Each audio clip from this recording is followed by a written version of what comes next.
दोस्तों, स्वागत है आपका एक बार फिर। फ्रेंड, मेरी भारतीय अर्थव्यवस्था की सीरीज चल रही है हिंदी के अंदर। तो जिस तरह से आप लोगों का एक सपोर्ट मुझे दिख रहा है, मुझे मिल रहा है, उसके लिए थैंक यू, एक दिल से थैंक यू। ठीक है, मैं पहली बात यहाँ पर जो बड़े बड़े पैकेजेस हैं मुखर्जी नगर के, इलाहाबाद में, गुजरात में, बिहार में, मेरा मोटिव ये है कि जो बंदे IAS या स्टेट पीसीएस की तैयारी कर रहे हैं उनको एक ऐसी इकनॉमी पढ़ाना कि चाहे पीटी का क्वेश्चन कहीं से भी आ जाए और साथ में कहीं से चाहे मेंस का क्वेश्चन भी कहीं से आ जाए, उनका क्वेश्चन नहीं बन सके। That's it. या वो बच्चे जो इवन इकनॉमी में अपना इंटरेस्ट देखना चाहते हैं, हमारी इकनॉमी कैसी है, तो वो भी बच्चे देख सकते हैं। यहाँ पर मैं बहुत ज़्यादा डिटेल में लेके जाता हूँ। इतने लेक्चर्स बन गए गरीबी पे, लेकिन मतलब गरीबी नहीं ख़त्म हो पा रही है। क्यों? चीज़ें बहुत ज़्यादा हैं, बहुत ज़्यादा डायमेंशंस में हैं। तो उसी चीज़ को धीरे धीरे कवर कर रहे हैं। मानता हूँ वीडियोस लंबी बन रही हैं और ज़्यादा भी बन रही है, पर मैं क्या करूँ? मैं कैसे आपको ऊपर ही ऊपर ले जाऊँ? मैंने आपको प्रॉमिस किया है कि मैं आपको दिल से पढ़ाऊँगा। दिल से पढ़ाऊँगा तो इसका मतलब पढ़ाऊँगा, नहीं पढ़ाऊँगा मैं निकल जाऊँगा, मैं आगे वीडियो नहीं डालूंगा। लेकिन जब मैं दिल से पढ़ाऊँगा, और मैं इस बार ठान के आया हूँ कि इस बार वीडियोस बनेंगी, हो सकता है 150 वीडियो भी बन जाए। क्यों? अभी बैंकिंग बचा है, टैक्सेशन बचा है, इन्फ्लेशन बचा है, ठीक है, WTO बचा है, GDP बचा है, नेशनल इनकम बची है, मांग पूर्ति बचा है, अभी बहुत सारे टॉपिक्स ऐसे हैं, बेरोजगारी बची है अभी तो टॉपिक हो सकते हैं। लेकिन अगर आप इन वीडियो को एक साथ मर्ज कर देंगे तो आपको ये पता चलेगा कि ऑलमोस्ट 100 घंटे की मेरे लेक्चर्स होंगे बस। ठीक है, तो ये बात भी ध्यान रखनी है आपने। और दूसरा, मैं यहाँ पे एक चीज़ ये भी बोलूँगा आपको कि दोस्तों, अपने अंदर एक पॉजिटिव एनर्जी जरूर बना के रखें। चाहे जिनका तीसरा अटेम्प्ट है, जिनका चौथा अटेम्प्ट है, ठीक है, निराश मत होइए, सिलेक्शंस हो जाते हैं। हमारे भी गुरुकुल में सिलेक्शंस हुए भी बच्चों के। अभी एक सब रजिस्ट्रार बना है बिहार से, ठीक है, 5 साल से बंदा फाइट कर रहा था। उसने मुझे यही बोला कंक्लूजन, सर मैं 4 साल तो मैंने मेहनत करी, लेकिन जो गुरुकुल में आगे मेहनत करी, जो डिसिप्लिन में क्या होता है, एक एग्जैक्ट डिसिप्लिन क्या होता है, उस चीज को लेके मैंने मेहनत करी, मेरा रिजल्ट निकल गया। ठीक है, आज सब रजिस्ट्रार लगा, BPSC देगा, UPSC देगा, दैट्स फाइन, लेकिन एक जॉब तो लेके गया। तो मेरा कंसेप्ट यहाँ पे ये है, अगर कोई बच्चा हमारे ऑफलाइन प्रोग्राम में भी आता है, देखो मैं प्रमोट नहीं कर रहा हूँ, जैसे बात होता, तो हमारा मोटिव यही होता है कि इस बच्चे का सिलेक्शन हो, एक नौकरी लेके जाए। धक्का मार के नौकरी भेजते हैं कि लात मारेंगे निकलो, लेकिन नौकरी साथ में लेके जाओ। आप समझे मेरी बात को? तो ये चीज आपको समझनी पड़ेगी। अगर आप सेल्फ स्टडी भी कर रहे हैं, कहीं पे भी बैठ के कर रहे हैं, सिलेक्शन के लिए फाइट करनी है। सिलेक्शन नहीं होगा, कोई फायदा नहीं है ज्ञान बांट के। तुम सोचो टीचर बन जाएंगे, तुम्हारे 36 टीचर हैं, हमारे जैसे भी 36 टीचर हैं यूट्यूब पे। ध्यान रखना, इतना कंपटीशन है। तो उस कंडीशन में सिलेक्शन के लिए फाइट करो। ट्रैप नहीं होना है, सिलेक्शन लेके जाना है। समझ आ गया? तो बैक टू द टॉपिक, चलते हैं इस पे।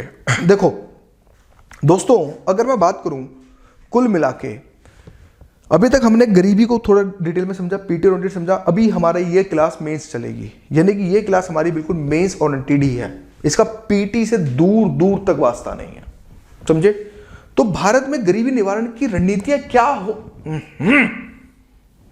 क्या हो सकती हैं, उस चीज को समझने की कोशिश करेंगे। ठीक है, एक मिनट।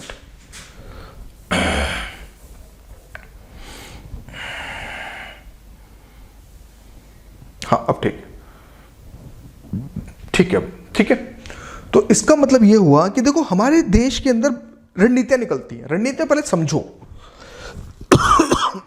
ऐसा होता है, समय के साथ रणनीतियां चेंज होती हैं, इस चीज को समझना। ऐसा नहीं कि हमारी एक रणनीति हम एक पे काम करेंगे। पहले इसको माइक्रो लेवल पे समझते हैं, एक आम भाषा में समझने की कोशिश करते हैं। इसका मतलब ये होता है कि फॉर एग्जांपल तुम्हारा पहला अटेम्प्ट दिया, तुम्हारा पीटी नहीं निकला, तो ये कंफर्म है कि तुम उस सेम रणनीति पे तो नहीं चलोगे। उसमें क्या करोगे? चेंजेस करोगे, कुछ छुटपुट चेंजेस करोगे, या कुछ अपना पूरा रिफॉर्म करोगे। अगर उसमें भी नहीं निकला तो हो सकता है दूसरे टाइम मान लो नहीं निकला, बाई चांस मान लो बुरा वक्त है, कंपटीशन इतना नहीं निकला, तो उस कंडीशन में क्या करोगे? फिर अगेन चेंजेस करोगे। आपको लगा तीसरे अटेम्प्ट में हो गया, तो आपको क्या पता चला? 2 अटेम्प्ट में रणनीति बनाई लेकिन रिजल्ट नहीं निकला। आप अपने हिसाब से सही थे, लेकिन कहीं ना कहीं समय की मार, वक्त की मार, या फिर किसी भी चीज़ की मार बोल सकते हो, और आपका जो है रिजल्ट नहीं निकला, तो आपके लिए क्या हुआ? वो रणनीति आपके लिए बेकार हो गई। तीसरे राउंड में आपने चीज़ों को चेंज किया, आपके सिलेक्शन हुआ, पीटी आपने दिया, मेंस दिया, मेंस भी हुआ माता रानी की दुआ से बढ़िया से। तो उस कंडीशन में आपको लगा ये मेरी ये रणनीति फिट है। तो ऐसे ही भारतीय अर्थव्यवस्था के अंदर गरीबी को लेकर हमने ये चीज़ डिस्कस करी कि गरीबी का मजाक बना के रखा। हमने कमेटियां पढ़ी थी पहले, ठीक है। तो हमें यह पता चला कि गरीबी निवारण के लिए कोई एक वन साइज फिट ऑल वाली स्ट्रेटेजी नहीं थी। जैसे जैसे सरकारें चेंज होती गई, हालांकि कांग्रेस का ही वर्चस्व हमें देखने को मिलता है इतिहास में, भी कांग्रेस ही ज्यादा रूल किया है, तो उसके हिसाब से प्रधानमंत्री भी चेंज होते गए। तो जैसे जैसे प्रधानमंत्री चेंज होते गए आफ्टर नेहरू जी के बाद, तो उसके बाद चीजों में चेंजेस आने स्टार्ट हुए। क्यों भाई? सिंपल सा लॉजिक है ना। आज से 20 साल पहले क्या स्मार्टफोन थे? नहीं थे ना। चोंच वाला आया, डब्बे वाला फोन आया, फिर नोकिया 3310 आया, अब आज 6600 आया, अब जाके टच आया, और टच में ये जीबी, वो जीबी, इतने जीबी, वो जीबी, फलाना जीबी, दुनिया भर के GB GB GB GB, right. आपने ये देखा 20 साल से एक फोन में कितने चेंजेस आए। तो ऐसे ही गरीबी निवारण की रणनीति में भी हमने चीजों को निकाल के देखा, अप्लाई किया, तो उसमें एक निकला, एक फॉर्मूला फिट हुआ, ट्रिकल डाउन दृष्टिकोण, जिसको हम बोलते हैं ट्रिकल डाउन थ्योरी। ये बड़े बड़े प्रोफेसर की थ्योरी है। इन्होंने इसमें ये बोला जीडीपी में लगा दो, फोकस ऑन जीडीपी। जीडीपी होती क्या है? समझो दोबारा मेरी लैंग्वेज में। एक साल में, दोबारा से बोलो, एक साल में एक घरेलू सीमा में, चाहे देसी हो चाहे विदेशी हो, चाहे देसी हो हम इंडियंस, चाहे विदेशी हो अमेरिकन, ब्रिटिश, ऑस्ट्रेलियन, वो लोग आके काम करते हैं और किसी चीज का उत्पादन करते हैं, चाहे वो सेवा का हो, चाहे वो कोई पदार्थ हो या कुछ भी हो। तो अगर उस पूरे देश की वैल्यू को कैलकुलेट किया जाए तो उसको जीडीपी कहते हैं। समझ आ गया? तो इन्होंने ये बोला कि जीडीपी को बढ़ाना चाहिए, जितनी ज्यादा जीडीपी बढ़ेगी उतनी ज्यादा गरीबी कम होगी। इन्होंने ये थ्योरी बताई, यानी कि इन्होंने ये बोला हाइपोथेटिकल सिचुएशन, जीडीपी बढ़ा दो गरीबी अपने आप कम हो जाएगी। इन्होंने ये बोला जीडीपी बढ़ेगी तो रोजगार बढ़ेगा। इनकी देखो फिलॉसफी क्या थी? इनकी फिलॉसफी थी अगर जीडीपी बढ़ेगी तो रोजगार बढ़ेगा, रोजगार बढ़ेगा तो गरीबी जो है ऑटोमेटिक कम हो जाएगी। क्यों? हमारे देश में सारे लोग रोजगार मिलेगा और गरीबी जो है कम हो जाएगी। इनकी फिलॉसफी बेसिकली यही थी। लेकिन हुआ क्या? ये पढ़ के तो आए थे विदेशी किताबें और अप्लाई कर रहे हैं इंडिया के अंदर। मैंने क्या बोला आपको इससे पहले भी, आपको कुछ पिछले लेक्चर्स में, कुछ पुराने लेक्चर्स में आपको बोला था, टेस्ला अगर इंडिया में ड्राइवरलेस गाड़ी लेके आ गई 100% कंफर्म में फेल हो जाएगी। क्यों? क्योंकि हमारे देश के गड्ढे इतने हैं जो डिटेक्ट नहीं कर पाएगी। हल्की सी अगर ईंट आ गई ना, हल्की सी ईंट, और गाड़ी 120 की स्पीड से निकल रही है, गोले की तरह पलटती है। ये फैक्ट है। तो उसी कंडीशन के अंदर हमें यह पता चलता है कि पढ़ के तो विदेशी आए, अप्लाई देसी में कर रहे हैं, तो रिजल्ट कहां से निकलेगा? ऐसा तो नहीं कि इन्होंने थ्योरी जो है कि अफ्रीका में अप्लाई करी हो, नहीं, ये यूएस में अप्लाई कर रहे हैं, ये डेवलप कंट्री में अप्लाई कर रहे हैं, वहां से थ्योरी निकाल के ला रहे हैं। तो कहां से होगा? 100% है, नहीं होगा। उसी कारण थ्योरी फेल हो गई। जीडीपी तो बढ़ गई लेकिन हमारे देश में गरीब कम नहीं हुए। क्यों? हमारे देश की अलग समस्याएं हैं। ये कोई जब कोई भारतीय इतिहास पढ़ेगा तो उसको समस्याओं के बारे में पता चले। हमारे देश में जाति प्रथा है,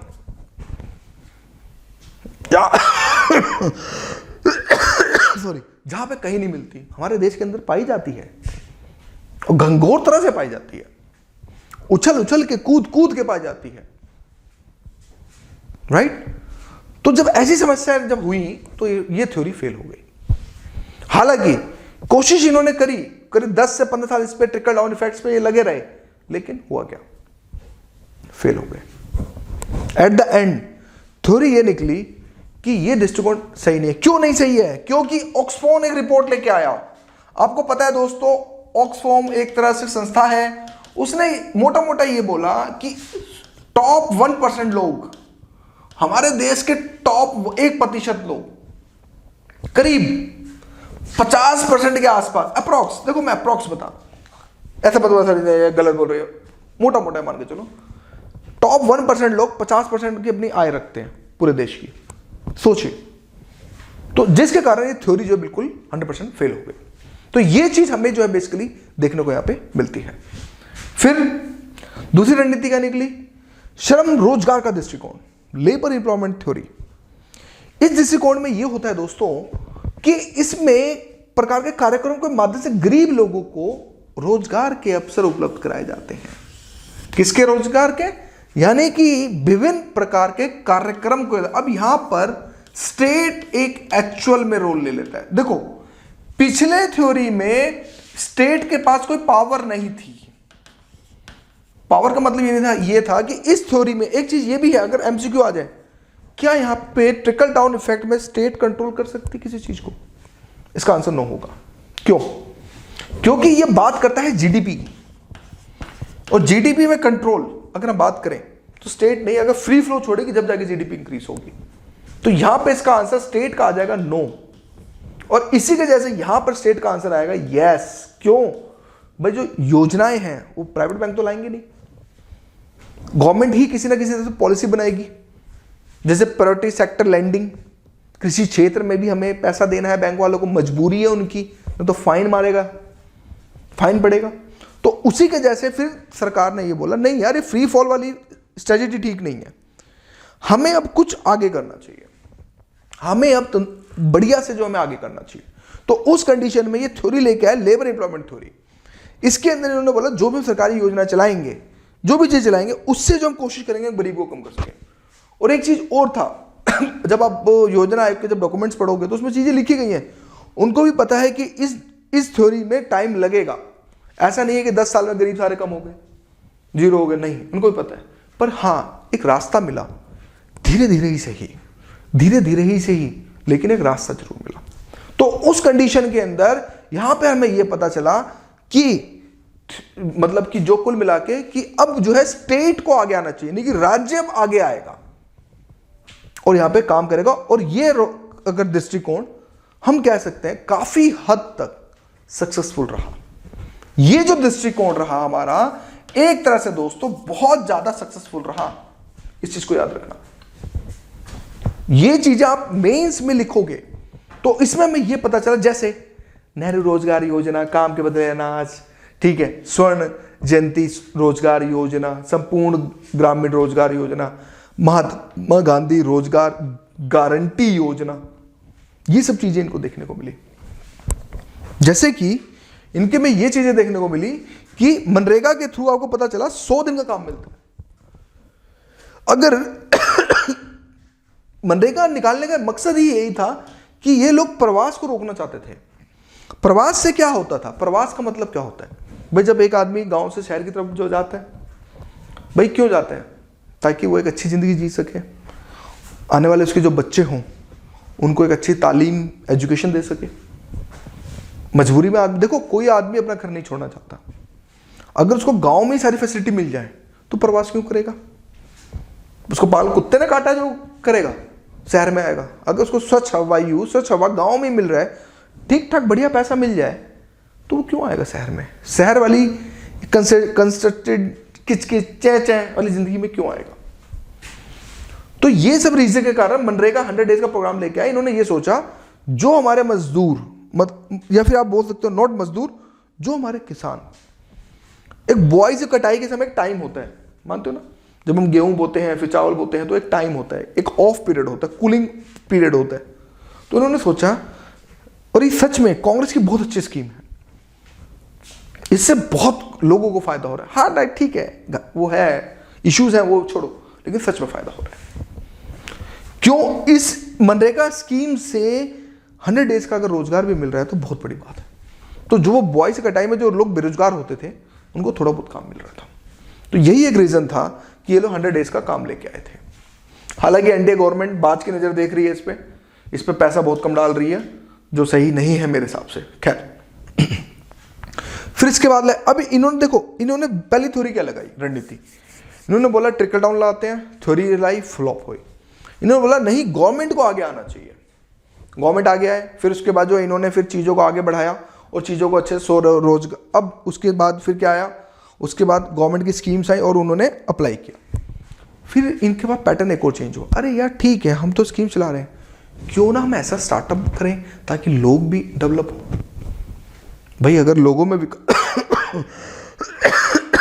अगर लोगों में विश्वास बढ़ेगा, लोगों का रोजगार अगर ऊपर होगा तो क्या होगा भाई, गरीबी कम होगी। एक आदमी अगर मतलब एक परिवार में 5 आदमी, एक कमाने वाला, अगर वहां 2 कमाने वाले हो जाए तो चीजें बढ़ेंगी। भाई आखिर दिल्ली जैसे हमारे स्टेट के अंदर अगर हम बात करें तो आप अगर ध्यान से देखो तो आपको ये देखने को मिलेगा कि यहाँ पर मैक्सिमम चांसेस होते हैं कि अगर आदमी कमा रहा तो औरत भी कमाती है। क्यों कमाती है, इसके पीछे रीजन है, वो इसलिए कमाती है कि भाई खर्चे पूरे नहीं होते। तो ऐसे ही इन्होंने ये सोचा कि क्यों ना हम एक तरह से स्वरोजगार योजना लेके आए कि ताकि लोगों को स्टार्टअप की तरफ, सेल्फ एम्प्लॉयमेंट की तरफ बढ़ाएं, कि रोजगार दें, सेल्फ एम्प्लॉयमेंट हो।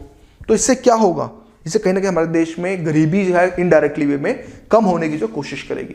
तो इसके अंतर्गत गरीब लोगों को बैंक और अन्य वित्तीय संस्थाओं के माध्यम से कम दरों पर, ध्यान से समझना, कम दरों पर ऋण सुविधाएं उपलब्ध करा दी गई। भाई दुनिया मान लो 18% ड्यूरेशन में दे रही है, लो भी ले जाओ 5% पे, तो जब भाई ब्याज कम मिलता है। अब देखो सिंपल सी बात है, आपको बिजनेस लगाना चाहते हैं, ठीक है, आप अगर बिजनेस लगाना चाहते हैं तो उस कंडीशन में क्या करेंगे आपको कैपिटल चाहिए, कैपिटल आपको इतनी नहीं है तो आप क्या करेंगे, आप बैंक के पास जाएंगे। भाई बैंक अगर आपको ये लगेगा ठीक है यार 50,000 ले लो, 55,000 भर दो, क्या बुरा है, पर मिल तो रहे ना 50,000, तो 50,000 को हम उसमें घुमाएंगे। तो यही सब कहानी होती है दोस्तों इस पूरी कंडीशन में कि आपको कम दरों पर ऋण सुविधाएं जो है उपलब्ध कराई दी जाती हैं। और इसके तहत स्वर्ण जयंती ग्राम रोजगार योजना, राष्ट्रीय ग्रामीण आजीविका मिशन, सूक्ष्म वित्तीय मुद्रा योजना आदि योजना इसमें शामिल है। तो ये योजनाएं जो है ना, इनको भैया रट्टा मार लेना। जब भी स्वरोजगार की बात करो तो हमेशा कंक्लूजन में ये जो थ्योरी है, जैसे कि स्वर्ण जयंती ग्राम स्वरोजगार योजना, राष्ट्रीय ग्रामीण आजीविका मिशन, सूक्ष्म वित्तीय मुद्रा योजना आदि योजना जो चल रही हैं, ये आपको मेंस में जो है लिखना पड़ेगा। अगर आप ये चीजें नहीं लिख रहे हैं तो बहुत ध्यान रखना, आपके मार्क्स, आधे मार्क्स कट जाएंगे। कट इन द सेंस ये है कि जहां आपको आधे मार्क्स मिलने चाहिए थे एक्स्ट्रा, वहां आपके आधे मार्क्स कम हो जाएंगे। और ध्यान रखना, एक नंबर अगर आपका डाउन हो जाता है रैंकिंग में तो कम से कम 10 से 15 बंदे ऊपर नीचे हो जाते हैं। ये जीता जाता फैक्ट है, एक नंबर से रैंकिंग ऊपर नीचे होती है। आप टॉप 10 को छोड़ दो, टॉप 10 को छोड़ दो, उसके बाद रैंक 11 से अगर आप स्टार्ट करोगे तो रैंक हो सकता है 20 तक, एक मार्क्स का भी गैप ना दिखे। समझे मेरी बात को? तो ये चीजें आपको जो है बेनिफिट आपको देखने को, इसलिए हमारे लिए आधा आधा मार्क्स जो है बहुत ज्यादा इंपॉर्टेंट हमें जो है देखने को मिलता है। फिर इसके बाद दोस्तों हमें यह पता चलता है कि रियायती दरों पर खदानों, अब इन्होंने इस दृष्टिकोण की तरफ भी बढ़े। पहले इन्होंने क्या किया, मेरे साथ बोलो, ट्रिकल डाउन इफेक्ट लेके आए, जिसमें उन्होंने बोला जीडीपी को बढ़ाओ बढ़ाओ बढ़ाओ, गरीबी अपना कम हो जाएगी। हालांकि वो फिलॉसफी इतनी कारगर नहीं हुई, क्योंकि भारत की स्टार्टिंग में अपनी ही समस्याएं थी। गरीबी से निकला था, मतलब आज़ादी से निकला था, एक अंडे का बुलबुल का बच्चा था हमारा भारत, और उसमें इसलिए थ्योरी फेल हो गई थी। और दूसरा, उस थ्योरी में जो अगर हम बात करें तो वो कहीं ना कहीं डेवलपमेंट को लेके अगर हम देखें चीज़ों को कुल मिला के, जो मतलब डेवलप कंट्रीज में ही वो थ्योरी काफ़ी सक्सेसफुल हुई थी, और जो है जो डेवलपिंग कंट्री में नहीं हुई थी। सॉरी दोस्तों, खांसी ज़्यादा है मुझे। तो रियायती दरों पे अब तीसरी थ्योरी ये आई, फिर उसके बाद दूसरी थ्योरी ये आई कि क्यों ना हम एक रोजगार दें, रोजगार योजना चलाएं। तो उसके हिसाब से चीज़ हमने देखी। फिर एक स्व रोजगार योजना भी लेके आए। अब इसके बाद ये बोला कि ठीक है, ये सारी गरीबी योजना ठीक है, क्यों ना हम खदान भी बांटें, गेहूँ, चावल, आटा, इससे भी कहीं ना कहीं लोगों को कुछ तो रियायत मिलेगी। तो इस थ्योरी में हमें ये पता चला कि रियायती दरों पर खदान की जो चीज़ें हैं उन पे अब इनका शिफ्ट हमें देखने को मिला, जो आज भी हम अपने भारत देश के अंदर जिसको हम राशनिंग कहते हैं, वो सारी चीज़ें हमें देखने को मिलती हैं। तो पीडीएस की स्थापना यहां पे हमें देखने को मिली। किसकी? PDS, public distribution system. इसको आप मेंस में जीएस पेपर 3 में भी पढ़ेंगे मेरे से द्वारा, जब मैं मेंस की क्लासेस लूंगा तो उसमें पब्लिक डिस्ट्रीब्यूशन जब चीजें हुई तो हमें यह पता चला कि रियायती दरों पर भी खदान उपलब्ध कराए जाते हैं। और इस दृष्टिकोण के अंतर्गत अगर हम बात करें अन्न योजना, राष्ट्रीय खाद्य सुरक्षा का जो अधिनियम 213 में जो आ रखा है, ठीक है, तो उसके थ्रू क्या होता है आपको पता है ना, इसको हम आगे पढ़ेंगे इन फ्यूचर में। तो उसमें अगर हम देखें तो इस तरह के अधिनियम जो है अगर हम बात करें तो बेसिकली जो है लाए गए। फिर सामाजिक सहायता का दृष्टिकोण भी हमें जो है थोड़ा सा देखने को मिला। इसके अंतर्गत सरकार आकस्मिक समस्या के मुकाबले के लिए वित्तीय सहायता जो है अगर हम बात करें तो मुहैया कराती है, जैसे आम आदमी बीमा योजना, राष्ट्रीय स्वास्थ्य बीमा योजना। देखो हमने एक रियायती दरों पर खदान उपलब्ध कराने का दृष्टिकोण देखा। इसके बाद सामाजिक सहायता का भी जो हमें एक दृष्टिकोण देखने मिलता है कि भाई अगर मान लो कोई आकस्मिक समस्या हो जाए, फिर गवर्नमेंट का यहाँ पर भी जो है अगर हम बात करें तो चीज़ें जो हमें जो है चेंज होती हुई देखने को मिली। यानी कि ठीक है भाई, अब कुछ इमरजेंसी में भी कोई अगर मान लो कोई घटना घट जाती है, कुछ होता है, तो उस केस में बीमा योजना जिसका काम है LIC। मैं आपको एक फैक्ट बता दूं दोस्तों, जिंदगी में कभी भी अगर पैसा इन्वेस्ट करना, ठीक है, ध्यान समझना, मैं बहुत बड़ी बात बोल रहा हूं, LIC के अलावा किसी में मत करना, ट्रस्ट में। सोगे होगे ना, मैं गवर्नमेंट को क्यों प्रमोट कर रहा हूं, ये एक फैक्ट है। अगर आप LIC का डिस्ट्रीब्यूशन रेशो देखो, मैंने कि अगर मान लो 100 आदमी, अगर मान लो 100 आदमी अगर LIC खरीदते हैं, लेट सपोज इन 100 लोगों की अगर आकस्मिक मौत हो जाए तो इनके घर वालों को कितने लोगों को पैसा मिल जाता है। तो ये बात ध्यान रखना, LIC का 99.9% है। यानी कि मोटा मोटा आप ऐसे मान के चलो कि अगर 10,000 लोग अगर खुदा न खास्ता मर गए हैं तो उसमें आप ऐसे ऐसे वैसे मोटा मोटा ये मान चलो इसका 99.9%, यानी कि हद मार के 10 लोगों को ही नहीं मिलेगा, बाकी 9,990 लोगों को जो है पैसा मिल जाएगा। क्यों? हो सकता है डॉक्यूमेंट ना हो, ये भी फ्रॉड कर रहे हो, तो भाई चीजें थोड़ी होती हैं। लेकिन अगर हम प्राइवेट कंपनियों को देखें तो उनका रेशियो 98 कुछ हो जाता है। कितना हो जाता है? 98% के आसपास। यानी कि 100 में से 98 लोगों को तो मिल रहे हैं, लेकिन वो 2 लोगों को नहीं दे रहे हैं।